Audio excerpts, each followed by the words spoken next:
नमस्कार दोस्तों। आज आपके लिए एक बेहद खूबसूरत कहानी लेकर आया हूं।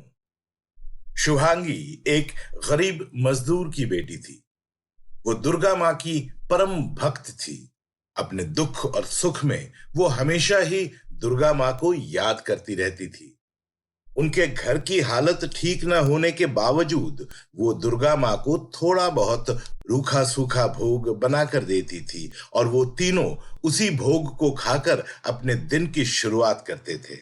उसके पिता खेत में मजदूरी करते थे और माँ कुछ साल पहले ही पैरालाइज हो गई थी और तभी से उसकी माँ चल फिर भी नहीं पाती थी।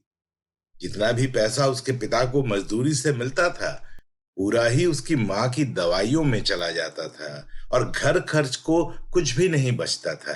तो शुभांगी सिलाई बुनाई और कढ़ाई का काम करने लगी, जिससे थोड़ा बहुत घर खर्चा निकल जाता था। एक दिन यश नाम का एक अमीर लड़का अपनी बड़ी सी कार में सवार होकर ऑफिस के लिए जा रहा था कि गाड़ी खराब हो गई। फिर वो बाहर आकर कार रिपेयरिंग की शॉप ढूंढने लगे, पर आसपास कोई भी शॉप दिखा नहीं।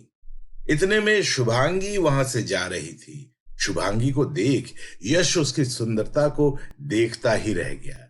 फिर शुभांगी के पास जाकर कहने लगा, अब एक्सक्यूज मी, यहाँ आसपास कोई मोटर मैकेनिक की शॉप है क्या? शुभांगी यश को थोड़ी दूर कार रिपेयरिंग की शॉप पर ले जाती है। जैसे ही शुभांगी वहां से जाने लगती है, यश ने कहा, थैंक यू मैम। शुभांगी मुस्कुराती हुई वहां से चली जाती है। यश को पहली ही नजर में जैसे शुभांगी से प्यार हो गया।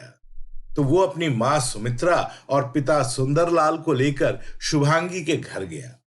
फिर उन दोनों की शादी की बात पक्की की और कुछ दिनों के बाद उनकी शादी हो गई।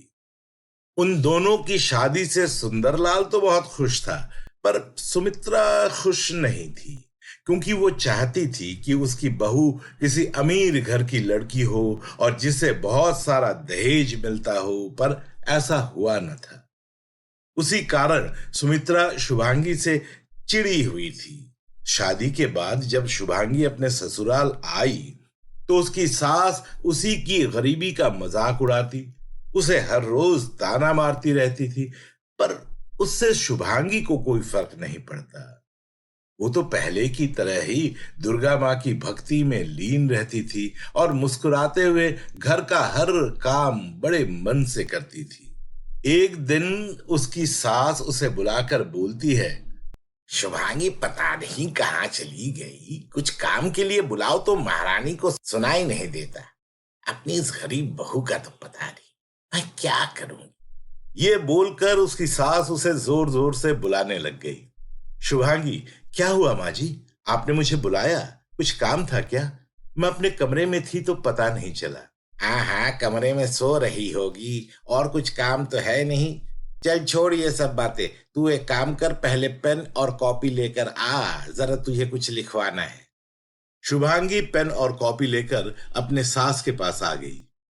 अब लिखना शुरू कर। 101 मट्ठी, 11 मिठाई के डब्बे, 2 थाली ड्राई फ्रूट और 2 टोकरी फलों के, 51 गिलास, 51 कटोरी, सबके कपड़े गहने, हाँ चीनी चावल से भरे भगोने और बाकी सभी रिश्तेदारों को देने के लिए लिफाफे भी। अब मट्ठी खाली थोड़ी ना भिजवाऊंगी। चल अब मम्मी को पूरी लिस्ट फोन पर समझा दे। पहला करवा चौथ, और शादी के बाद का तो पहला करवा चौथ पूरे रीति रिवाज के साथ ही होनी चाहिए ना भाई, हमें भी तो रिश्तेदारों को मुंह दिखाना है। तभी सुंदरलाल ने कहा, ये क्या सुमित्रा, तुम कर क्या रही हो? वो बिल्कुल भी ठीक नहीं है। तुम चुप रहो जी, मुझे पता है मैं क्या कर रही हूँ। तुम क्या जानो बहू का पहला करवा चौथ कितना बड़ा त्योहार होता है। कम से कम बहू के मायके से करवा चौथ का सामान मंगाकर घर की इज्जत तो रख ही सकती हूँ, या अपनी बेइज्जती करवा लूं। इतना सुनने के बाद शुभांगी अपने कमरे में चली गई। कुछ दिनों बाद ऑफिस से घर पर एक खत आता है जिसमें लिखा हुआ था कि यश को कुछ दिनों के लिए कुछ जरूरी काम से शहर से बाहर दूसरे शहर जाना पड़ेगा। ये सुनकर शुभांगी थोड़ी दुखी हो जाती है, क्योंकि कुछ दिनों के बाद ही तो करवा चौथ का त्योहार था। उसकी उदासी देख यश कहने लगा, शुभांगी क्या हुआ, तुम उदास क्यों हो गई? अरे तुम चिंता मत करो, मुझे पता है कि कुछ दिनों में करवा चौथ का त्योहार है। मैं तुम्हारे लिए जल्दी काम खत्म करके उस शहर से घर वापस आ जाऊंगा। यश की बातें सुनकर शुभांगी मुस्कुराने लगी। कुछ दिनों बाद यश शहर के लिए निकल पड़ा। सभी घर वालों ने उसे हंसते हुए विदा किया, पर यश को जाते देख शुभांगी की आंखों में आंसू आ गए। पर फिर भी उसने मुस्कुराते हुए यश को विदा किया।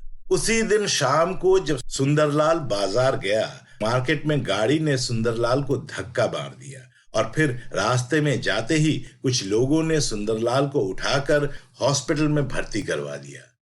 कुछ देर के बाद जब सुंदरलाल मार्केट से घर वापस नहीं आया तो उसकी पत्नी सुमित्रा चिंता करने लगी। इतने में शुभांगी भी वहां पर आई और अपनी सास से बोलने लग गई, माँ जी, क्या पिताजी आ गए हैं?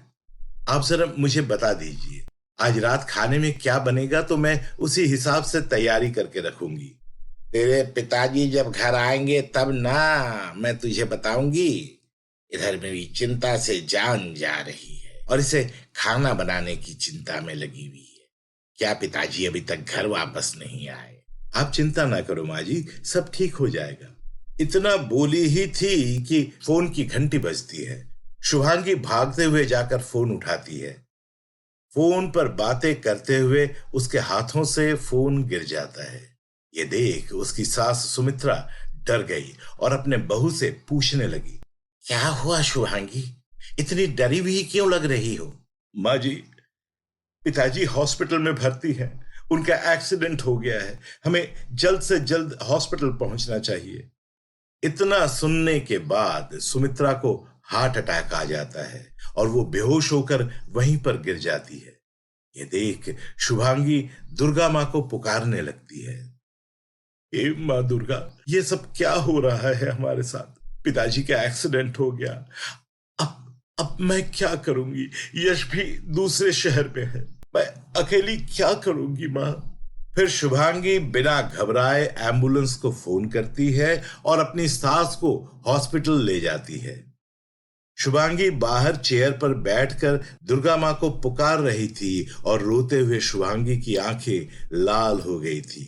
और फिर दुर्गा माँ उसके सपनों में आती है और कहती है, शुभांगी, तुम मेरी परम भक्त हो, मैं तुम्हारे साथ हमेशा हूं और तुम्हें डरने की कोई जरूरत नहीं है। विधाता का लिखा तो मैं बदल नहीं सकती, पर आशीर्वाद देकर अपने भक्तों का दुख मैं जरूर हर सकती हूँ।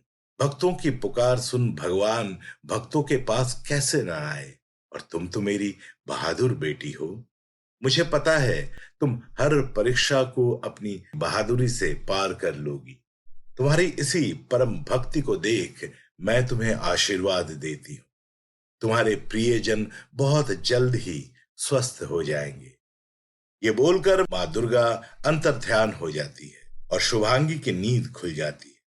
माँ क्या अपनी बेटी को साहस देने आई थी? मुझे पता है कि माँ आप अपनी बेटी के बुलाने पर जरूर आओगी। ये बोलने के बाद शुभांगी अपनी आंखों से आंसू पोंछती है और फिर डॉक्टर के पास जाकर अपनी सास की तबीयत के बारे में पूछती है।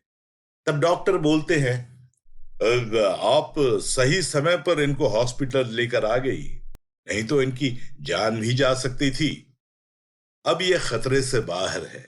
अब आप बाहर कुछ दवाइयां ले आए और कुछ दिन दवा खाने से ये ठीक हो जाएंगी। ये बात सुनकर सुमित्रा को एहसास हुआ कि जिस बहू को वो हर रोज ताना मारती रहती थी, उसी बहू ने आज उसकी जान बचा ली थी। ये सब सोचकर सुमित्रा की आंखों से आंसू गिरने लगे। माँ जी, आप रोइए मत, देखना दुर्गा माँ की कृपा से सब कुछ ठीक हो जाएगा।